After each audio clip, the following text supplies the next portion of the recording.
Hey guys, welcome back to Sparkman Homestead. Hopefully it's not too bright outside. We are headed outside because we're gonna go and try to see if we have any peppers that are ripe enough to pick. I have a roaster oven full of tomatoes going inside. They were tomatoes from my freezer and I had to get them used up because I needed to free some freezer space up. I have them in there. We're gonna make some tomato soup with them. But I need peppers. Peppers I need for every single recipe, and I can't wait until Wednesday until we go to the Amish. If you notice back here, it's very quiet. The turkeys are gone. We processed them on a Saturday. Oh no! We have a cantaloupe down. This is what happens when they fall. They break open.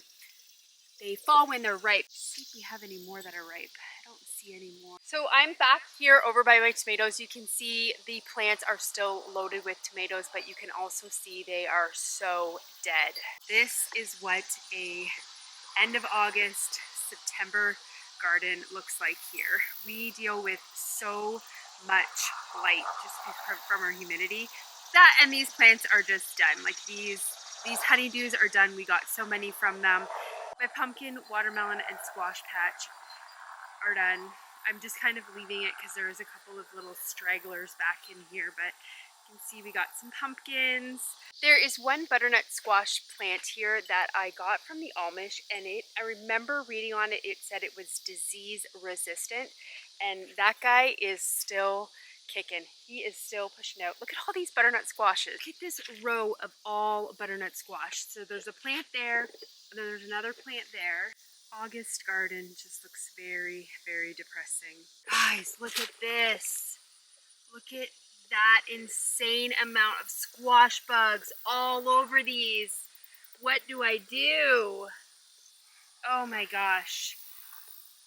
No way of dealing with that right now. So I actually need to get back here and pull out these weeds. I'm just gonna run my little hand hoe through here because I really want to get my broccoli and cauliflower back here.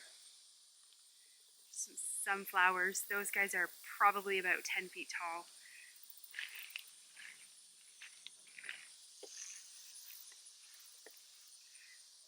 I gotta, look, you can see the size difference there.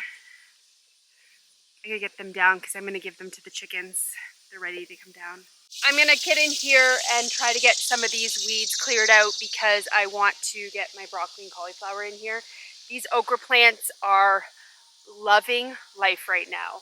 They are doing so well. There's an okra pod right here. I'm getting so much okra off of these guys right now. So they are doing good. I'm trying to be very mindful of walking back here because I'm in my flip-flops and we have snakes. So yeah, probably shouldn't be back here, but oh well. Oh, my basket's over there. We need to go get the basket. I see a couple peppers that we can actually pick. Look at these Tabasco peppers. Need to come out and get those. They're all starting to turn red. That's awesome. My cayennes are pretty much done, but we got a lot off of those. Here's our pepper plants. This is what I was talking about with the hornworms. And I knew it was hornworms because I actually picked a couple off of the plant. But we're gonna harvest a couple of these. They're not completely red, but we need peppers for this recipe. And then I have an empty bed there. I was thinking about potentially putting some garlic there. This is our shishito plant. I just picked some yesterday. Hopefully we can get a little bit more off that.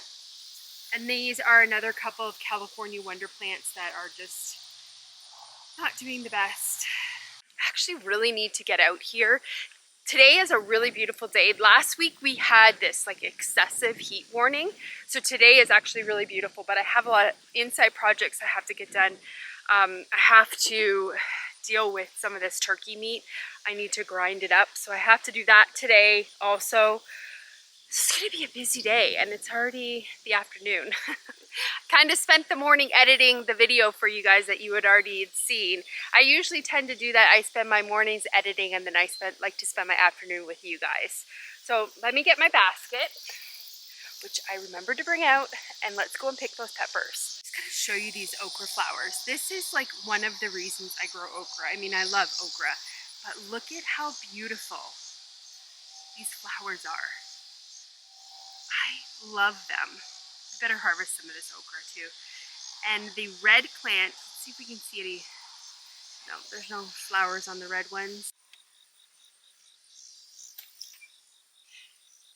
Halfway red, it'll be fine. It says ripe pepper to use, but we don't have like any super ripe ones. One more area we can check and see if there's any peppers, but I don't think there will be. Anyways, as I was saying to you, one thing I really want to do is get out here and plant my fall plants. I need to get my kale and my lettuce in the ground, but I'm going to do that over at my side garden. So maybe that's something that I'll get done tomorrow. Oh, and I also need to, that right there is my Malabar spinach, and that loves the heat. So last week it was growing like crazy. So we need to get out and harvest that also. And then I'm actually just gonna end up freezing that. Little beautiful jewels of tomato. We actually have had a lot of rain the last 2 days and my tomatoes are cracking. I am just in love with the flowers right now. So our tractor is broken and we have just been letting our field grow wild, and those are all wildflowers out there, all of that yellow. There's some purple ones out there, and it is bringing in all of the monarch butterflies. It is just so beautiful here right now. They are just everywhere. I'm gonna go over here and check our grapes. Yeah, I gotta pick some of these guys too. Look at these are our Concord grapes. I don't know if you can see that or not. Oh, so delicious. So delicious. Gotta get these picked and then juice these up. This plant's got them all over. Isn't this sunflower just amazing? This is my favorite kind of sunflower. They're called a branching sunflower, and I just love how they just explode everywhere. I mean, I do love the ones that have really big heads on them, but these ones are just amazing. So beautiful.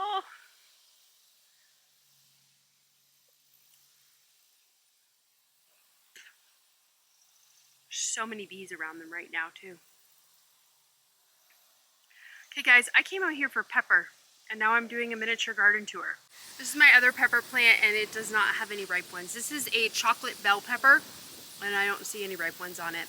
Oh my gosh. This is so frustrating. This is my cucumber plant, and it is not supposed to be like that. It is supposed to be up there. It's fallen down. It's gotten too heavy. I need to come out and get some T-posts. This is my eucalyptus plant that has just exploded. It's amazing. And the other really fun thing that just really started to take off with the heat, this is the lemongrass. It is now super, super tall. I just love picking it and like I kind of walk around and just sniff it. It smells so amazing. Okay, so I'm by my okra. I'm gonna see if there's any more okra on this one that I gotta pick, because if you don't pick them, what happens, even if you don't pick them for a day, it's like a zucchini. They go crazy. Like this is way too big. Like this will be all woody and really, really seedy. So I can't eat this. This will go to my chickens. So let's pick the okra. We'll head inside. It is really humid out here also. So I need to get my inside projects done. This is one of the red okra flowers.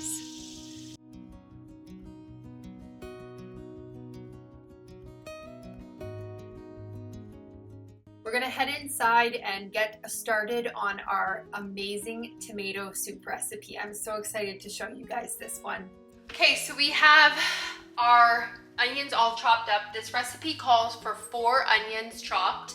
Now with my tomatoes here in the roasting pan, what I did is I actually already ran them through my food mill, so they have the skins removed. I'm gonna run them through a blender when these tomatoes and peppers are cooked down. So let's get these onions added in. I did a mix of white onion and purple onion because I had some purple onions that I needed to get done. Because we're blending it up and this is kind of a sweet thing, I think the red onions will be perfectly fine. So let's get our pepper all chopped up now.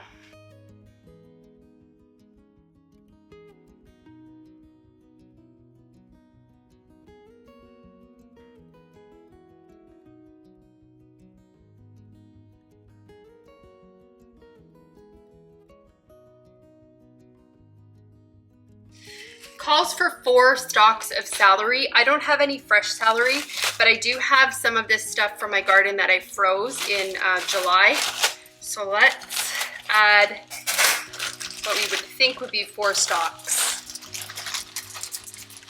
That should be good. This is pretty strong celery.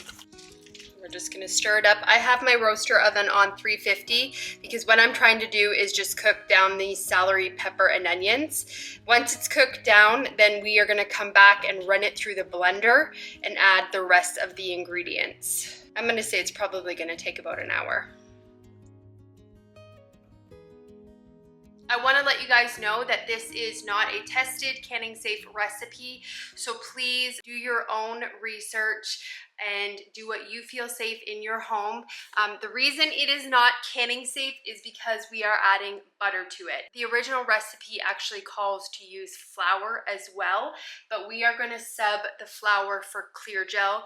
Makes it a little bit better for canning, but again, it is not tested. I was hesitant on even sharing this recipe with you guys because it does have the butter in it, but to be honest, this is an amazing, amazing tomato soup recipe.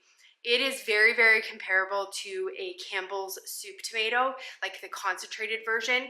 You can pour it into a saucepan, add a little bit of cream, and it's super thick and creamy, and it's just delicious. This is our favorite tomato soup to have with grilled cheese in the winter. I really wanted to share it with you guys, but again, I was kind of hesitant because I know with the butter and it not being safe. So please, if you're gonna do it, just make sure you're doing what you feel safe for your family. This is also a pressure canning recipe, so we will be pressure canning this tomato soup as well.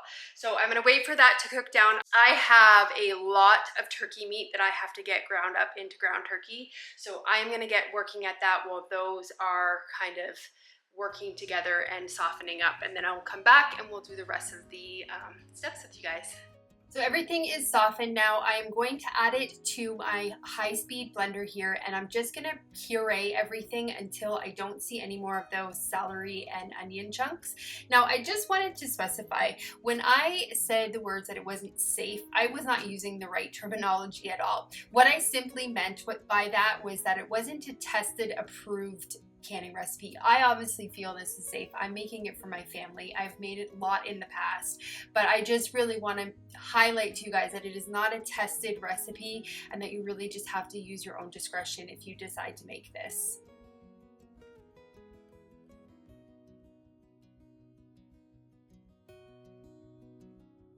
Now that we have it all blended up, I am going to add some of this puree to a small saucepan.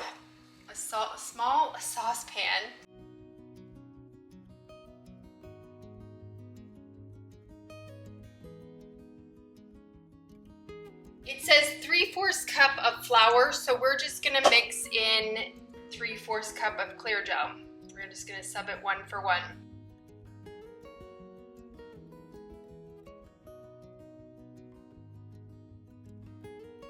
It says to whisk it until there's no lumps in it.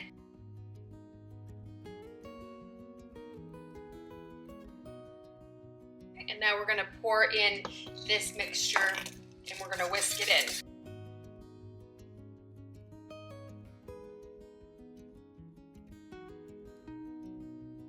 Now we're gonna put this on the stovetop. So what we're gonna do now, we have it on the stovetop, we're gonna turn it on a medium-high heat, and let's get the other ingredients added into it. We're gonna add 1 cup of sugar. And I totally forgot to tell you guys, I used 15 pounds or around 15 pounds of tomatoes for this. We're gonna use 1/4 cup of salt. I'm using a Redmond's salt. And then we're gonna add 1 stick of butter. And then we have to bring this to a boil.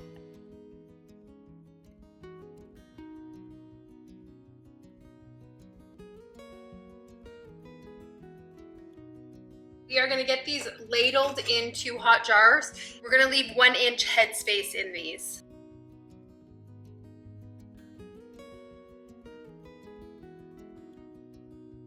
Quickly debubble these, and then we'll get the lids and the rings on them and get them in the pressure canner. Oh, we also have to wipe the rims of them because, as you can see, I got a huge mess. We We had not quite a full jar, so I will eat that tomorrow for lunch.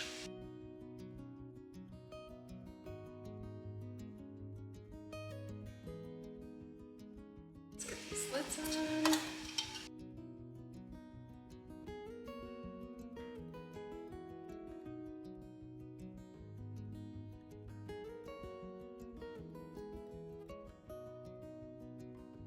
Let's get these in the pressure canner.